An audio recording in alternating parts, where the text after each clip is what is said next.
"Whatever you do," she said, lifting a box of books like it weighed nothing, "don't open the blue one." That should have been enough to make me curious. It was worse than that, actually. It made me careful. Her name was Mara, and for 8 years she had been the safest person in my life, and the one question I was most committed to never asking out loud. So when she said, "Don't open the blue one," I didn't joke. I didn't pry. I just nodded and carried the heavier box down the hallway like a man with boundaries and no imagination. This was new for me. Usually Mara and I were the opposite of careful. We met because she laughed at my umbrella, not me. The umbrella. It was freshman year, raining hard enough to flatten the campus, and I was fighting with one of those cheap, collapsible umbrellas that turn inside out the second the wind notices them. Mara was standing under the awning of the library, dry as a saint, watching me lose with obvious interest. Then she said, "That thing has given up on you." I told her I admired her compassion. She stepped beside me under the umbrella anyway, took one look at how badly it was bent, and said, "If this kills us, I want it noted I never respected your equipment." That was the beginning. After that, she became the person every boring thing turned good around. Coffee tastes better with her. Grocery runs go faster. Bad movies become an event. Even waiting at the DMV with Mara once felt like a story instead of a punishment. Mostly because she spent 40 minutes assigning secret emotional backstories to everyone in plastic chairs. She was funny like that. Dry, unexpected, completely unbothered until she cared, and then suddenly so attentive it made you feel seen in a way that was almost dangerous. For 8 years we had lived in different versions of the same city and somehow still ended up in each other's daily life. Calls on the way home, quick dinners that turned into midnight, emergency errands, birthdays, grief, new jobs, bad dates, family crises, tiny victories. If something happened, Mara usually knew first. And if I'm being honest, that should have scared me sooner. People around us definitely found it suspicious. My sister once watched Mara rearrange my kitchen cabinets because, according to her, "Your spice logic is criminal," and said, So are you two dating, or do I need to be worried in some other direction?" Mara nearly dropped the paprika. I laughed. Then, like always, I moved on before the question could follow me anywhere useful. That was our trick. Get close enough to matter, never close enough to name it. Now she was moving out of her apartment after nearly 4 years there, and I was helping because that's what I always did when she asked. Not because I'm especially noble, because when Mara said, "Can you come over?"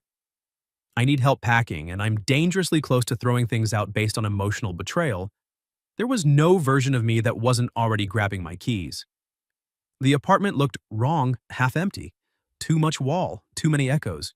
Her framed prints stacked by the door, books in towers. The kitchen drawers gaping open like the place had been interrupted mid-thought. The lamp in the corner was still on, though. Mara always packed like she was trying not to spook the room. "Why are you moving so many books if you keep claiming you're not sentimental?" I asked, lifting another box. "Books aren't sentiment," she said. "They're evidence." "Of what?" "That I have taste and history. Those seem expensive to transport." She smiled without looking at me. "You're free to leave at any time." That was the rhythm with her, half teasing, half true, and somehow warmer than either of those things should have been.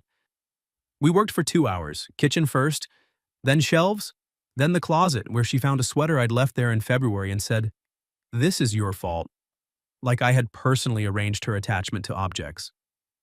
By 10:30, also the apartment smelled like cardboard, dust, and the takeout noodles we'd abandoned on the counter an hour earlier.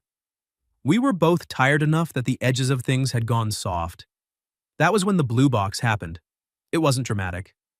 I was carrying a stack of framed prints from the bedroom when Basil, her awful cat, who moved through life like a rich man with no empathy, launched himself onto a half-packed chair, missed, hit a side table, and sent one small blue storage box skidding onto the rug.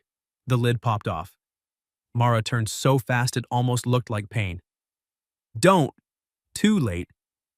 I wasn't snooping, I didn't even kneel. But 3 envelopes had slid halfway out, and all of them had the same thing written across the front in neat dark ink. My name.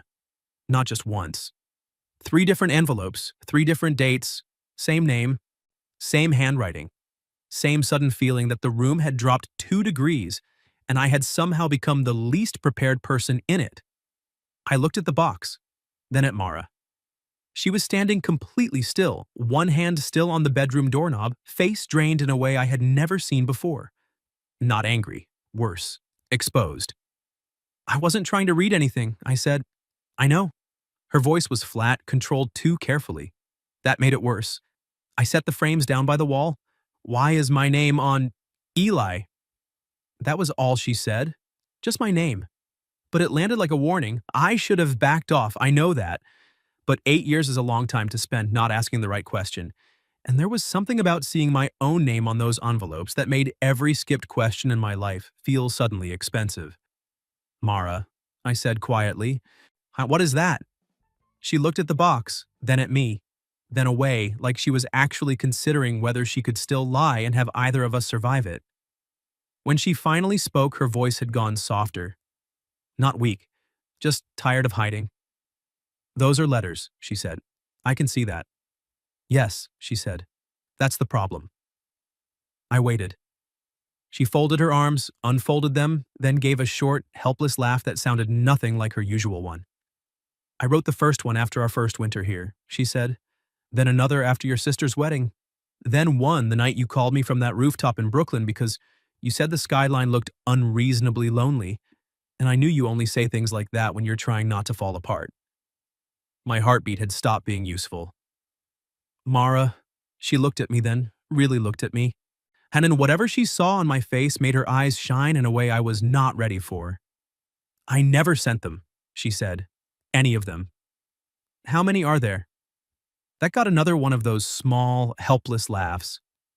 8, she said. The room went completely still, because now I understood what she meant. Not the box, not the letters, the number. 8 years, 8 chances, 8 versions of whatever truth she had been dragging behind her every time we laughed something off and moved on. I don't know what showed on my face then, but it changed hers instantly. Her mouth tightened. Her shoulders did too. Like she had already decided she'd said too much and was bracing for me to make the rest unbearable. Then she said the one thing I genuinely wasn't ready to hear. I wrote one every time I almost told you I was in love with you. The cat chose that moment to jump back onto the chair and knock a roll of packing tape onto the floor. It hit the rug between us with a dull bounce, and somehow that stupid sound made everything feel even more real. 8 years, 8 letters. 8 separate times Mara had almost said the one thing I had apparently spent the same 8 years carefully not asking. I looked at the blue box, then back at her. You wrote one every time, I said. Mara nodded once. Not dramatic, not teary, just tired in that stripped-down way people get when the truth has finally outrun their ability to manage it. I never meant for you to find them like this. That's not what I'm stuck on. What are you stuck on? I let out a breath I hadn't realized I was holding. The fact that I can remember every date you just named. That caught her off guard. I saw it. She blinked, frowned slightly, then asked, What does that mean? It means I remember the first winter here because that was the night we carried your bookshelf up 3 flights of stairs, ordered bad Thai food, and you fell asleep on the floor before we ever unpacked the dishes. I looked at her. I remember my sister's wedding because you danced with my niece for 40 minutes and somehow still spent most of the night next to me. I swallowed once. And I remember the rooftop in Brooklyn because I called you instead of anybody else when I felt like my life was coming apart. The room had gone impossibly quiet. Mara stood there, in the middle of half-packed boxes and lamplight, looking at me like she didn't know if what she was hearing was saving her or making it worse. Then she asked almost offensively, So? That was very Mara. Cornered, exposed, and still somehow finding enough steel to demand clarity instead of comfort. I stepped closer. So I'm stuck on the fact that I almost told you things on those nights too. That landed, hard. Her whole expression changed. Hope first, then fear right behind it. Don't, she said quietly. I frowned. Don't what? Don't say something kind just because you found the letters. That one irritated me more than it should have, not at her. At the thought that she had loved me for 8 years and still expected mercy instead of honesty. Mara. I moved around the box and stopped in front of her. Do I look kind right now? That got the faintest, most startled almost laugh. No, she admitted. You look overwhelmed. Good, because I am. I rubbed a hand over the back of my neck. Not because the idea of you loving me feels impossible, because it doesn't. And that is the problem. She didn't move. Neither did I. The apartment felt smaller than it had an hour earlier. Less like a place being packed up and more like a room that had finally run out of hiding places. I've spent years pretending there was no point in asking certain questions, I said. But if I'm being honest, every time something mattered, you were the person I wanted first. Every time something went wrong, you were still the person I wanted first. And every time I tried to build something with somebody else, it felt like I was borrowing time from the part of my life that already belonged to you. Mara looked down for 1 second, then back up. Her eyes were brighter now, not falling apart, just no longer guarded. You say things like that, she murmured, and then act surprised I wrote letters. I smiled despite myself. That softened something in her face, but not enough to erase the tension completely, because there was still one more thing sitting in the room with us. The move. The boxes. The fact that this was all happening while her life was literally being packed shut around us. I glanced at the stacks by the door. Are you moving because of this? That made her go still again. Partly, she said after a beat. That hurt more than I expected. Mara. No, be fair. She folded her arms, then immediately dropped them again, frustrated with herself. It's closer to work, the lease was ending. I'm not fleeing the city in a velvet cloak. That sounds dramatic enough to be your real plan. Don't interrupt me when I'm trying to be vulnerable. Sorry. She exhaled and looked around the apartment like it had become evidence. It just started feeling crowded in here, she said quietly. Not physically, just... Her eyes came back to mine. Too many versions of almost. That one got me.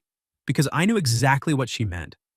The chair where we always ended up talking too late, the kitchen counter where she leaned when she wanted to keep me there 5 minutes longer, the couch where apparently a blue box had been sitting full of my name for longer than I had any right to understand. What were you going to do with them? I asked, glancing at the box. Her mouth tightened. Throw them out. I looked at her. Tonight? She nodded once. That changed everything. Not the feeling, the urgency. Because suddenly I could see the whole shape of it. Mara packing up her apartment, packing up 8 years of almost confessions, and trying to drag herself into a cleaner future by destroying the one place she had ever let the truth exist in full. No, I said. She frowned. No? No. Mature argument. I'm serious. So am I. I stepped forward until there was almost no space left between us. You do not get to throw out 8 years of loving me and call that closure before I answer. Her breath caught. That was the line. The one that changed the room from confession into choice. Mara looked at me for one long second, and when she spoke, her voice had gone soft in that dangerous way it only did when she stopped protecting herself. Then answer. I didn't kiss her right away. I didn't joke. I didn't give us another exit. I just told her the truth. I wasn't ready to hear it, I said, because once you said it, I couldn't keep pretending I'd been confused. I held her gaze. I've been late, not blind. Her face changed at that, opened. Just enough. I kept going. I think I've loved you in every ordinary way for so long it stopped looking dramatic enough for me to name it. Grocery runs, bad coffee, rooftop calls. The fact that when anything happened, good or awful, you were the person I reached for first. I smiled a little helplessly. Apparently, I needed a blue box to force me to stop being an idiot. That got her. Not a big laugh. A small, broken, relieved one. Then she asked, So, what happens to the letters? I looked at the box, then back at her. Future ones? I said. You hand them to me. That did it. And whatever last piece of distance she'd been holding onto broke on her face so clearly it nearly undid me. Mara. She shook her head once, smiling and crying nowhere near enough to be dramatic about it. That was very unfairly good. I've had 8 years to accidentally prepare. You did not know about the letters. No, I said, but I knew about you. Then I kissed her. Soft first, almost disbelieving. The kind of kiss that feels less like a sudden beginning and more like finally stepping into a room you've both been circling for years. When we pulled apart, she stayed close, forehead near mine, smiling in that quiet, stunned way people do when something they wanted turns real before they've finished bracing for disappointment. Well, she whispered, that was worth the cat. I laughed softly. Basil's going to be unbearable about this. He already is. A week later, the new apartment still had unopened boxes and terrible lighting in the kitchen, but the blue box was on the top shelf instead of in the trash. Mara claimed that was temporary. I claimed she was a liar. She said if I wanted better storage decisions, I could start by alphabetizing my own spices before criticizing hers. And the strange thing was, none of it felt fragile after that. Not rushed, not awkward, not like we had broken something good by naming it. It felt like 8 years of almost had finally decided to become a real life.